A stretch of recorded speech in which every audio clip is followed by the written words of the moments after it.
Alright, so we just looked at the disk method. Now we have a different axis of revolution. Before we had an axis of revolution on the x-axis, which was great.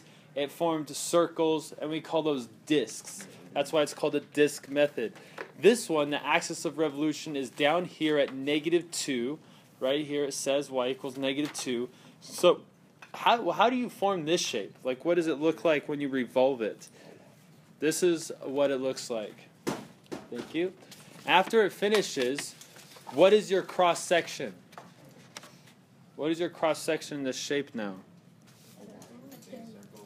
Yeah, I would think donut right away. I don't think washer right away. But yes, it is washer. That's why this is called the washer method. So we actually have a really, like, if I shade this all in the middle, the empty space, then we just have this really big, like, volume that we have to find. But then we have to take out the volume that's in the middle. You see that?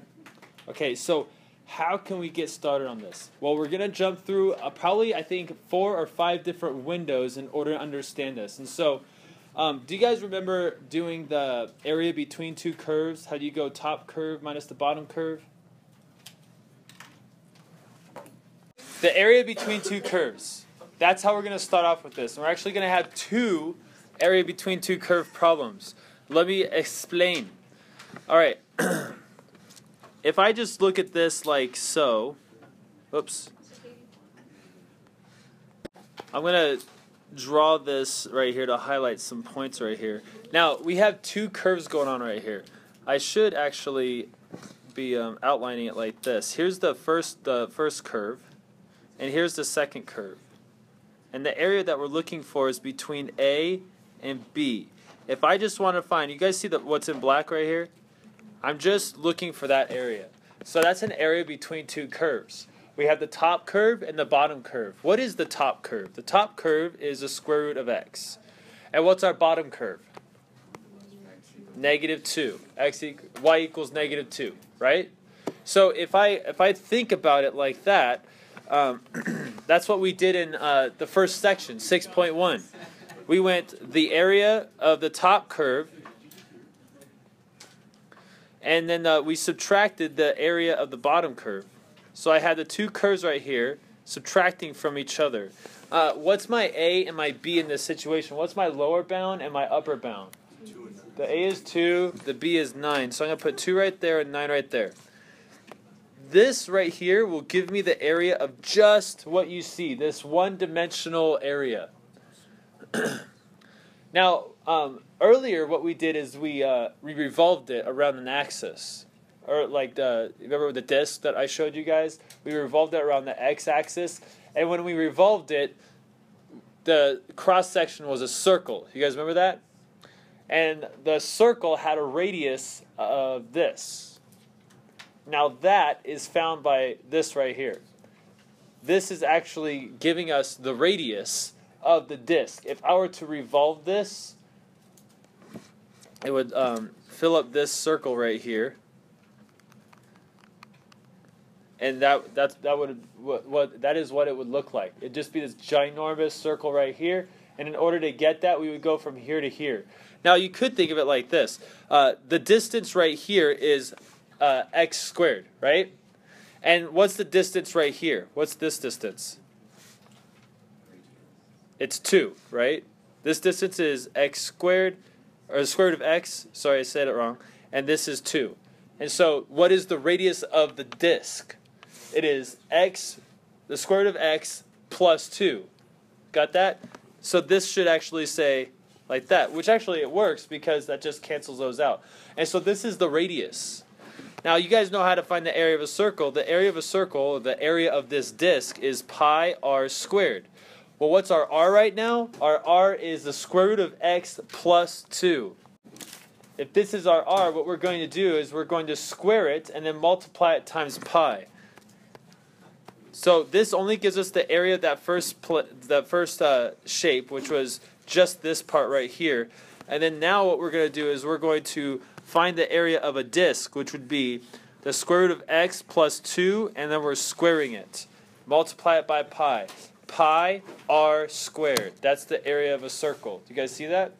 Okay, now we're not finding the area of just one circle. We're trying to find the area of all the circles and add them together between 2 and 9. So we're going to say from 2 to 9, we're going to plug in all of those x's to find the areas of every single circle and add them together. That pi right there we can take out and put in front because he's a constant. And then now we just have some math to do. We got to square this by distributing, and then we're going to take the antiderivative and then solve it. And then we would find the volume of the shape that we have right here, but revolved around the axis at -2. So can somebody plug this into your calculator so I can get an approximate volume? Okay, so this is the volume of 411.4. That's the volume of the whole shape. But if we look at our shape only is this green and this blue part. There's a hole in the middle of it. You guys see the disc right here? Here, let's revolve it some more. The disc, it has this hollow point in the middle of it. And so we have to find the volume of that hollow part and take it out of the 411, the volume of the whole thing. So how would we do that? Let's stop this revolving and find it. Let's look at just this curve and this curve. These two curves right here form an area. Now to find the area of that, we take the top curve minus the bottom curve. What's our top curve equal? What is this curve right there? That is y equals 0. What's the bottom curve? Y equals -2. Now when we found the area between two curves, we take the top curve, subtract the bottom curve, right? So that's what we're going to do right here. We're going to take the top curve, which is 0, and subtract the bottom curve, which is 2, and then we're going to go from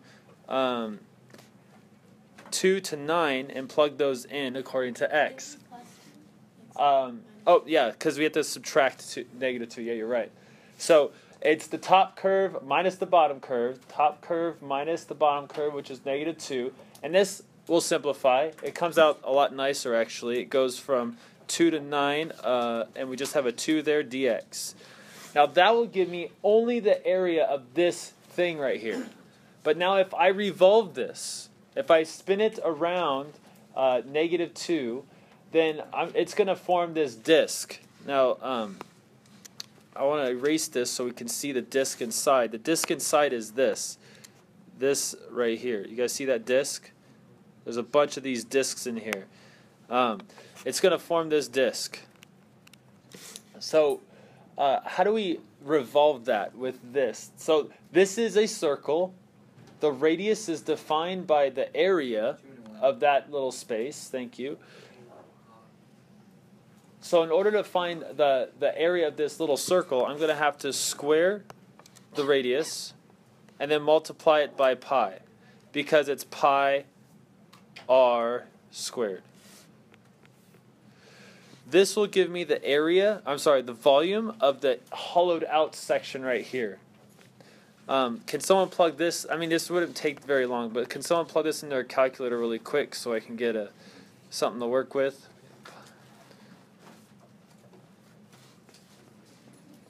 Oops.